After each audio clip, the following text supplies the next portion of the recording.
प्रदोष व्रत हर महीने कृष्ण और शुक्ल पक्ष की त्रयोदशी तिथि पर रखा जाता है।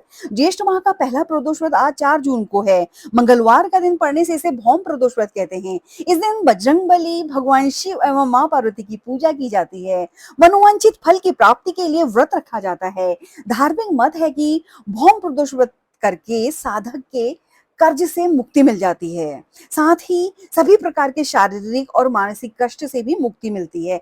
यदि आर्थिक तंगी से निजात पाना चाहते हैं तो भौम प्रदोष व्रत के दिन स्नान ध्यान के बाद विधि पूर्वक पूजा करें। गंगा जल में काले तिल मिलाकर भगवान शिव का अभिषेक करें। महामृत्युंजय जप करें। शिव चालीसा और शिव तांडव स्तोत्र का पाठ करें। इससे शिव जी प्रसन्न होते हैं और शनि बाधा से मुक्ति मिलती है। मानसिक तनाव से ग्रस्त हैं तो गाय के कच्चे दूध का शिव जी पर अभिषेक कर साथ ही पूजा के बाद चावल, चीनी और सफेद वस्त्र का दान करें। इससे लाभ होगा। यदि विवाह में बाधा आ रही है तो गंगा जल में शहद और सुगंध मिलाकर अभिषेक करें। मंगल दोष का प्रभाव समाप्त होता है।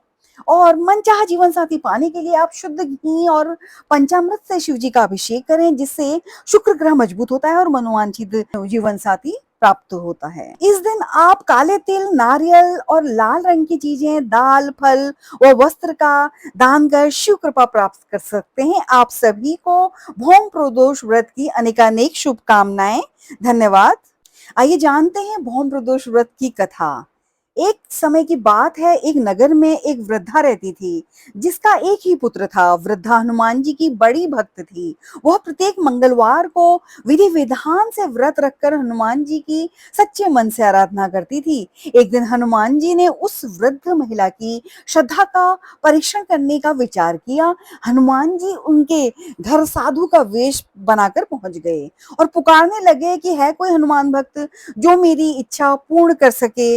आवाज सुन वृद्धा जल्दी से बाहर आई और साधु को प्रणाम कर बोली, आज्ञा महाराज। साधु बोले, मैं भूखा हूँ, भोजन करूंगा, इसलिए तुम थोड़ी सी जमीन लीप दो।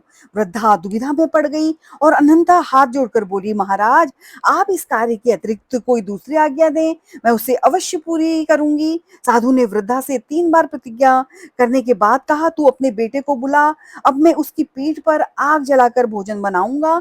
साधु महाराज की ये बात सुनकर वृद्धा घबरा गई, लेकिन वह प्रतिज्ञाबद्ध थी, इसलिए कुछ नहीं कर सकती थी। उसने अपने पुत्र को बुलाकर साधु को सौंप दिया। साधु के वेश में हनुमान जी ने वृद्धा के हाथों से ही उसके पुत्र को पेट के बल लिटवाया और उसकी पीठ पर आग जलवा दी।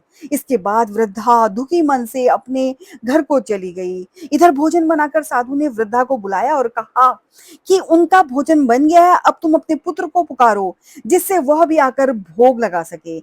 इस पर वृद्धा ने कहा, उसका नाम लेकर मुझे दुखी न करें। साधु महाराज ने फिर से वृद्धा को उसके बेटे को पुकारने के लिए कहा।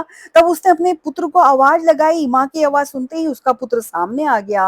अपने पुत्र को जीवित देख वृद्धा आश्चर्यचकित रह गई और वह साधु के चरणों में गिर पड़ी। तब हनुमान जी अपने वास्तविक रूप में आए और वृद्धा को आशीर्वाद दिया। तभी से इस व्रत की महिमा चली आ रही है। बोलो बजरंग बली की जय। हर हर महादेव। श्री शिवाय नमस्तुभ्यम। आप सभी के भौम प्रदोष व्रत शुभ और मंगलकारी हों।